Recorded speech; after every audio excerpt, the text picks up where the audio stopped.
জুলাই আগস্টের গণঅভ্যুত্থানে পঙ্গু ও অন্ধদের পরিবারকে আর্থিক সহায়তা দেওয়া হবে।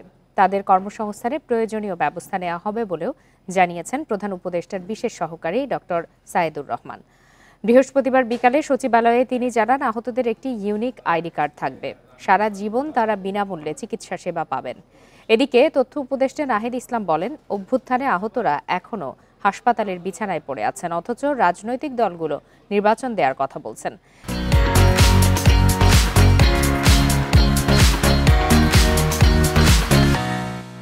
তিনি আরও বলেন, আহতদের পাশে কেবল সরকার নয়, রাজনৈতিক দলগুলোরও থাকার দায়িত্ব রয়েছে। এর আগে বুধবার অনুদানের টাকা ও সুচিকিৎসার দাবিতে রাজধানীর শেরেবাংলা নগরে বিক্ষোভ সমাবেশ করেন জুলাই আন্দোলনে আহতরা। পরে রাত 2:30টায় স্বাস্থ্য তথ্যসহ 4 উপদেষ্টা সেখানে গিয়ে তাদের আশ্বস্ত করেন।